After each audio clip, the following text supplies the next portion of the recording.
આપણે ત્યાં શબ્દને બ્રહ્મ કહ્યો છે. શબ્દ બ્રહ્મ, શબ્દોનો અનુભવ થાય. અહીંથી બોલાઈ રહ્યું છે, તમે બધા સાંભળી રહ્યા છો, મને પણ સંભળાય છે, પણ એ શબ્દ શું છે, શેનો છે, ખબર નહીં. વિજ્ઞાનને કહો કે આપણી વચ્ચે એક સૂક્ષ્મ દર્શક મૂકે કે ભાઈ કાનમાં શું જાય છે, કાંઈક જાય છે કાનમાં, પણ શું જાય છે ખબર નહીં. એ બ્રહ્મ છે. આજે અત્યારે વાગે છે, એ નાદ બ્રહ્મ છે.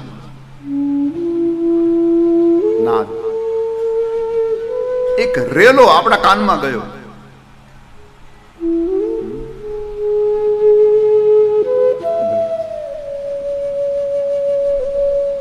વિજ્ઞાન એને પકડી ન શકે કે બી શું છે, ખબર નહીં. આત્માને પુરુષ કયો છે, આત્મા બ્રહ્મ છે. આત્મા શું, શેનો બન્યો ખબર કાંઈ, અને આત્મા ક્યારે એ ખબર નહીં, નીકળે ત્યારે શું નીકળે એ ખબર નહીં. માણસ ગુજે એમ નામ ગુજરી જાય, લ્યો આ શું નીકળ્યું ખબર ન પડે.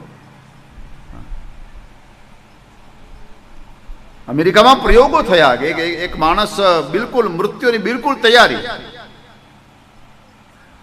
ડોક્ટરો કહી દે ને કે ભાઈ હવે 2-5 મિનિટમાં,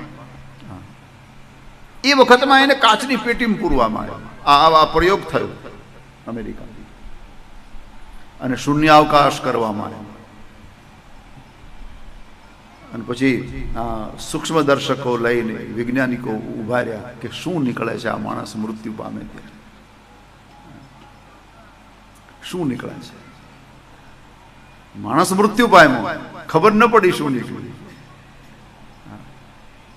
હજી સુધી વિજ્ઞાને પકડી શક્યું, વિજ્ઞાન એને પકડી શક્યું છે.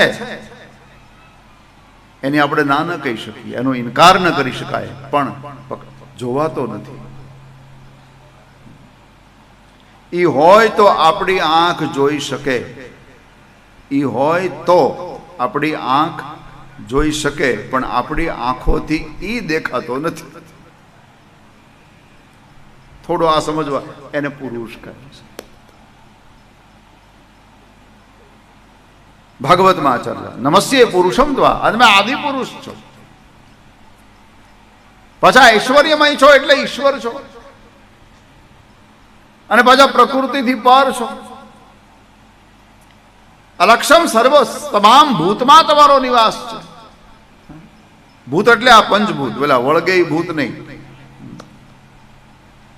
અલક્ષમ સર્વભૂતાનામ, જગતની અંદર ને જગતની બહાર તમે વ્યાપક છો. ક્યાં નથી તમે? મંદિરમાં ભગવાન છે તો પછી મંદિરની બહાર કોણ છે? બગીચામાં ઈશ્વર છે તો પછી રણમાં કોણ છે?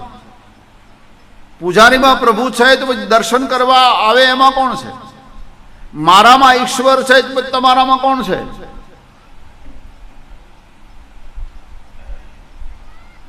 મંતર બહિરવસ્થિતમ,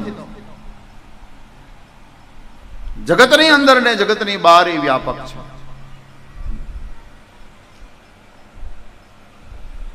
આ સંસારમાં એવી કોઈ જગા નથી જ્યાં ઈશ્વરનો, ભગવાનનો એવી કોઈ જગા નથી.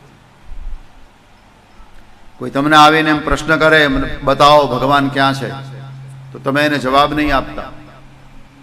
હા, તમારે એને સામો પ્રશ્ન કરીને પૂછવાનું, ભાઈ હું તને બતાવું ભગવાન ક્યાં છે, એ પહેલા તું મને એ બતાવ કે એ ક્યાં નથી, પછી હું તને કહું કે ક્યાં છે. ખાલી ન કોઈ સ્થળ છે વીણ આપ ધારો, બ્રહ્માંડમાં અણુ અણુ મહિવાસ તારો. આપણે ત્યાં માતાજીની સ્તુતિમાં બહુ સુંદર રીતે ગવાય છે. ખાલી ન કોઈ સ્થળ છે વીણ આપ ધારો, બ્રહ્માંડમાં અણુ અણુ મહી વાસ તારો. અણુ અણુ કોઈ જગ્યા એવી નથી કે જ્યાં ઈશ્વર ભગવાન. તો મુશ્કેલી એ છે કે આપણી દ્રષ્ટિ નથી, બાકી માણસ જ્યાં નજર કરે ત્યાં ઈશ્વર દેખાય છે, જોઈ શકાય છે. પણ એના માટે એ આંખ હોવી જોઈએ, દ્રષ્ટિ. પણ મુશ્કેલી તમારી એ છે, તમે જગતમાં વ્યાપક છો, બધે જ છો, પણ તમારી એક તકલીફ છે. ભગવાનને કહ્યું, તમે જ્યારે જ્યારે આ જગતમાં લીલા કરવા આવો છો ને પ્રભુ, ત્યારે તમે માયાવી રૂપમાં આવો છો. એટલે અમે અજ્ઞાનીઓ તમને ઓળખી શકતા નથી. માયા જવનિકા છન્નમ અજ્ઞાન અધોક્ષ જમાવ્યયમ. આપણે ત્યાં એમ કહેવાતું કે ભાઈ ઈશ્વર ને જીવની વચ્ચે એક પડદો છે. ઈશ્વર ને જીવની વચ્ચે એક પડદો છે. પણ ના, કુંદાજી કહે છે એક પડદો નથી, જીવ અને ઈશ્વરની વચ્ચે બે પડદા છે.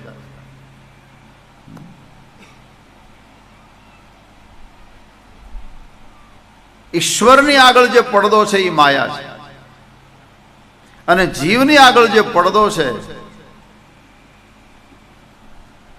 આપણે ત્યાં જો એક પડદામાં છે ને બેનો આપણા દેશમાં લાજ કાઢે, એ એક પડદામાં લગભગ બધું દેખાય. માયા જવનિકા છન્નમ અજ્ઞાન. જીવની આગળ જે પડદો છે એ અજ્ઞાનનો છે. જીવની આગળ અજ્ઞાન, ભગવાનની આગળ માયા. જો એકલી માયા હોત, એક જ પડદો હોત તો દેખાત, પણ બે પડદા ભેગા થયા, અજ્ઞાન અને માયા. આપણે ત્યાં દેહાતોમાં, દેશોમાં બેનો લાજ કાઢે, ઘૂંઘટ. હજી ઘણી જગ્યાએ રિવાજ મેં જોયો છે, લાજ કાઢે. પણ એમાં જો એક જ સાડીની લાજ કાઢી હોય ને બેનો, તો એને બધું દેખાતું. જે લાજ કાઢે એ ખાડામાં નથી પડતી, બધું દેખાય. અને ઘણી ઘણી બહેનો તો એવી આછી સાડીની લાજ કાઢે કે એની આંખો આપણને દેખાય. આમ આમ આપણને લાગે ટગર ટગર જોતી હોય છે. એને એમ હોય કે મેં લાજ કાઢી, પણ આપણને બધું દેખાય. પણ એના પર જો બીજું કપડું આવી જાય, બીજો પડદો આવી જાય તો દેખાતું બંધ થઈ જાય. એવી રીતે પરમાત્મા, તમે ભલે ગમે એટલા માયાવી હો, પણ જો અમે જ્ઞાની હોત તો તમને પકડી પાડત. અમે ગમે એટલા અજ્ઞાની હોત, પણ તમે જો માયા રહિત હોત, માયા વગરના હોત, તો પણ તમને અમે પકડી પાડત, ઓળખી જાત. પણ તમે માયાવી, માયાનો સહારો લઈને આવો, અને અમે અજ્ઞાની.